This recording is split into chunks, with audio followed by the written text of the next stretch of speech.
I know what you guys are thinking. What happened to this man? Where did he disappear after the last reaction video he made? Why is his face in the front? And why is it that the one trailer which every single person decided to react to, this guy just ignored? And now here he is, with his face not in the corner, the video not open in the majority of this video. Not to mention the fact that this video is super late. I have been planning to make some changes to the way I make my YouTube videos for a bit.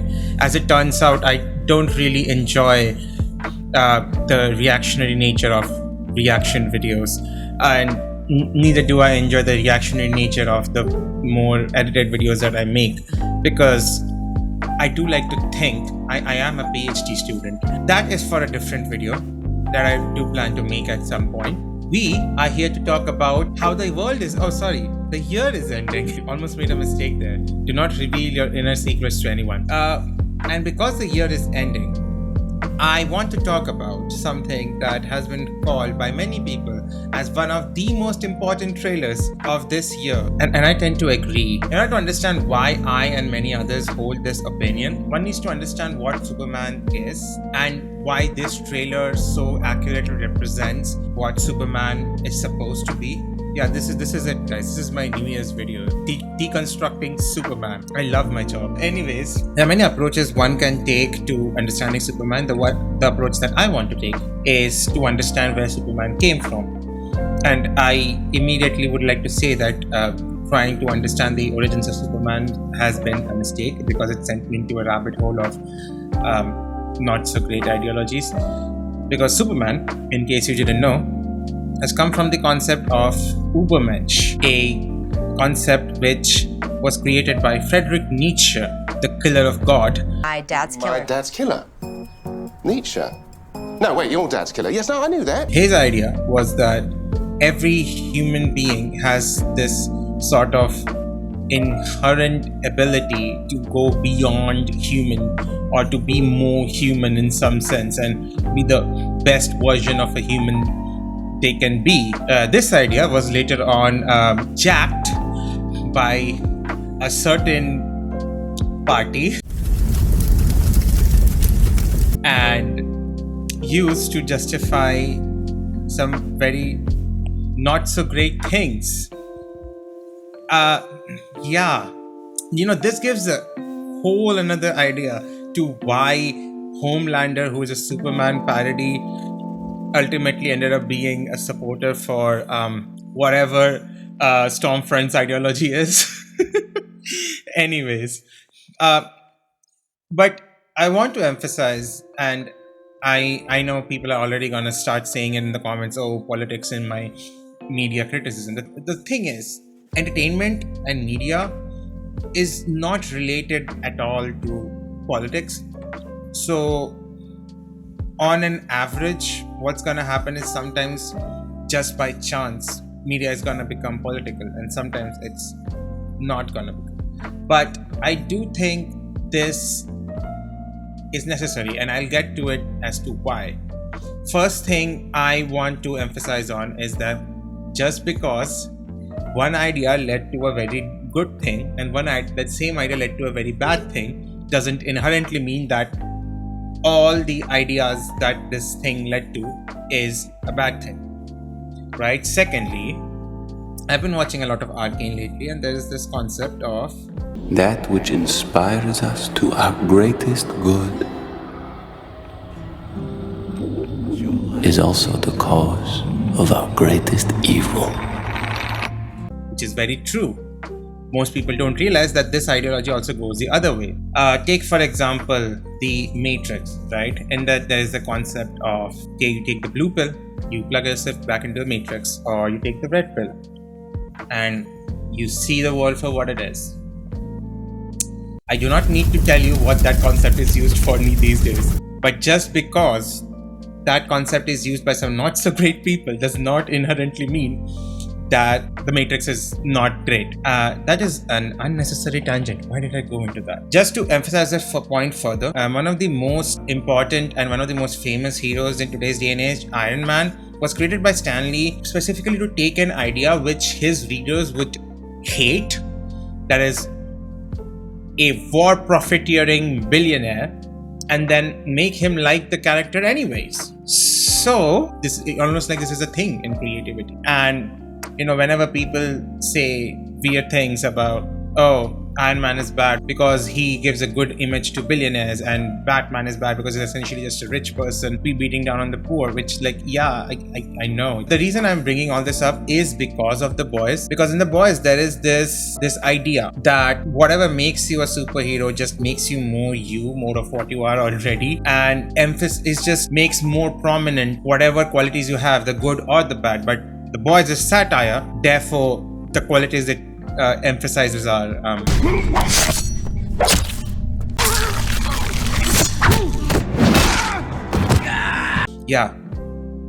I do not mean for this to be a critique of The Boys in any ways. I am an avid The Boys enjoyer, because if you didn't know, I have a blog and I have written an article on every episode of season 3 and season 4 and on The Boys spin-off. I really enjoy that universe. But I want to say, as a comic book fan, it does get a little frustrating that people somehow seem to think that The Boys is somehow superior because it's the real world. If superheroes were real, this is what would happen.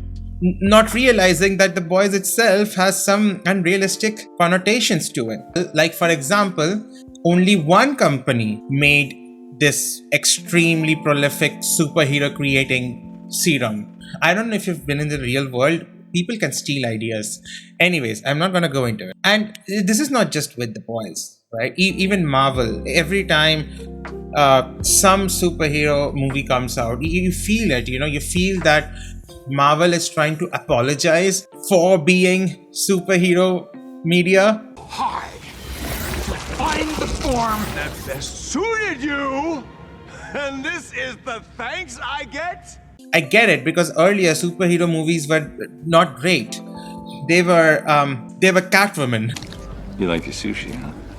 Yeah, that's the worst example, but kind of makes my point. Even the more better of the superhero movies, like for example X-Men or Spider-Man, there was this veneer of it's kind of silly and not really something that adults would enjoy, even though a lot of adults did start enjoying. You actually go outside in these things? What would you prefer? Yellow spandex? That idea still pisses me off. And I get the idea of wanting to take a non-comic book audience and sort of saying them, hey, we get it. It's silly. You are welcome here as well. But I think, number one, in today's day and age, almost everyone is a comic book fan. Comic books are cool now. And number two, trying to make an idea as palatable as possible to every single person kind of dilutes it of any specialty. The main point that I want to emphasize is superheroes are fantasy, but they are also not. They are based on real life, because after all, I know it's shocking to think that every single fiction writer takes what they experience in real life and makes stories out of it. Superheroes are in some sense in our world, because they do have politics in there, but their politics is different. I mean, you live in a world where a purple-skinned monster can just come and spout some weird calculus at you and snap half of life away, and then someone else, say a green-skinned monster, can bring back half of that life. Half of the population is just disappearing, almost like a global pandemic that happened here. What I'm trying to say is superhero media needs to be, in some sense, a more extreme version of real world, sort of more human version, coming back to the original thing. The main idea of superheroes, at least to me, is that they take the more positive aspects of human nature and sort of amplify them, kind of like the opposite of what The Boys did, which is, again, not a problem. And they inspire us to do better, to be better, to be more human in some sense. And that is where Superman comes in.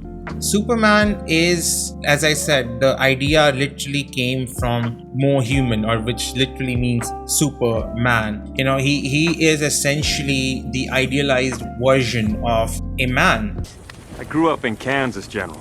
He grew up on a farm. and he was taught human values, and he looks up to the sky and he wants to do better things, except he actually can do those things if he tries hard enough. And back in the days, 80s and 90s, the idea of coming from a small town and going into this big city to achieve your dreams was something that a lot of people did relate to, because that was a time when a lot of people were doing that. Maybe it's because I grew up in a small town in a trailer park, and Superman's from a small town who dreamed of going off and doing bigger things with his life, and then who went on to move to the city and dedicated himself to helping people. These are all things I could personally relate to. But the other thing that Superman is, and that comes up in a lot of popular criticisms of the characters, is, he is...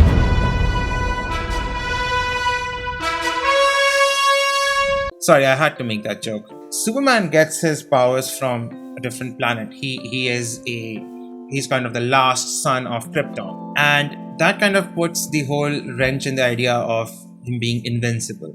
Because, if there was an entire planet of beings like him, there are beings like him. If it can happen once, it can happen more than one time. And this is why the opening clip is so important, because, I know the meme of Superman doing the Yamcha pose, but this world has threats which can make even Superman bleed. And that is important because this version of Superman is based on All-Stars Superman.